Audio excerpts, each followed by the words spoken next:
Hozir meni eshityapsiz, to'g'rimi? Ushbu ovoz qulog'ingizga yetib borishi va miyangiz uni tahlil qilish uchun soniyaning mingdan bir ulushi yetarli bo'ldi.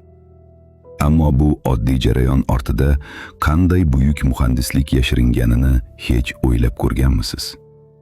Inson qulog'i shunchaki eshitish a'zosi emas. Bu Alloh taoloning cheksiz hikmati va qudrati bilan loyihalangan haqiqiy ilohiy mo'jizadir. Bugun biz siz bilan qulog'imiz haqidagi eng hayratlanarli ilmiy faktlarni ko'rib chiqamiz. Biz tunlari uxlash uchun ko'zlarimizni yopamiz. Ko'rish tizimimiz dam oladi.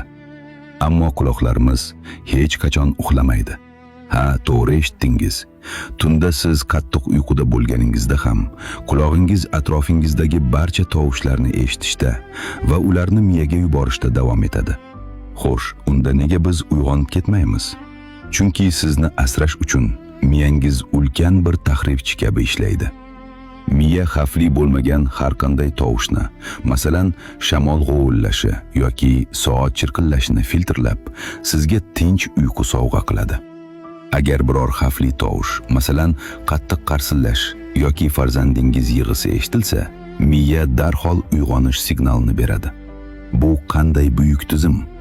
Inson tanasida jami 206 ta suyak bor. Bilasizmi? Ularning eng kichigi qayerda joylashgan? Aynan o'rta quloq ichida. U yerda 3 ta mitti suyakcha bor: bolg'acha, tishvona va uzangicha. Ularning hajmi bor yo'g'i bitta guruch donasidan ham kichikroq.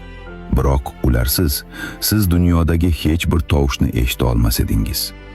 Ovoz to'lqinlari quloq pardangizga urilganda, ushbu mitti suyaklar mikroskopik tebranish hosil qiladi. Bu tebranishlar ichki quloqdagi suyuqlik orqali elektr signallarga aylanadi.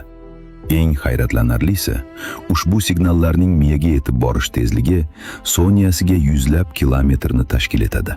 Bu yorug'lik tezligidek aniq va mukammal ishlaydigan tizimdir. Ko'pchilik quloqni faqat eshitish uchun xizmat qiladi deb o'ylaydi. Aslida esa sizning tik turishingiz, yiqilmasdan yurishingiz va yugurishingiz ham aynan qulog'ingizga bog'liq. Ichki quloqda maxsus suyuqlik bilan to'ldirilgan yarim doira kanallar bor. Ular tanamizning asosiy navigatsiya tizimi, ya'ni gadjeti hisoblanadi. Biz boshimizni qimirlatganimizda bu suyuqlik miyaga tanamizning fazodagi holati haqida signal beradi. Agar shu kichik tizim bo'lmaganida biz bir qadam ham to'g'ri yura olmasdik. Yana bir qiziqarli fakt. Ko'pchilik quloq kirini tozalashga harakat qiladi. Ammo ilmiy tilda bu kir emas, balki quloqni bakteriya va mikroblardan himoya qiluvchi maxsus suyuqlikdir. Eng qizig'i, quloq kanali o'z-o'zini tozalash xususiyatiga ega.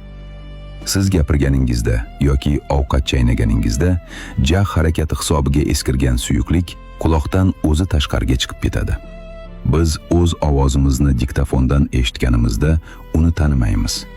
Chunki biz gapirganimizda qulog'imiz ovozni havo orqali emas, bosh suyagimiz tebranishi orqali ichkaridan qabul qiladi. Alloh har bir insonga o'z ovozini o'ziga xos qilib eshittiradi.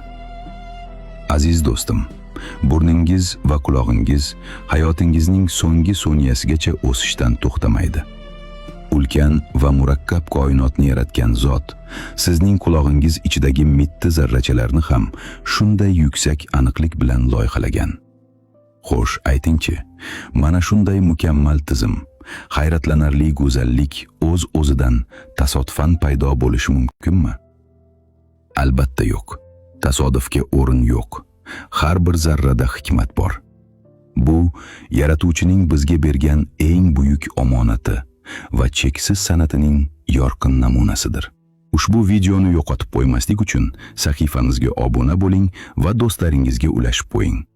Keyingi qismda ko'rishguncha omon bo'ling.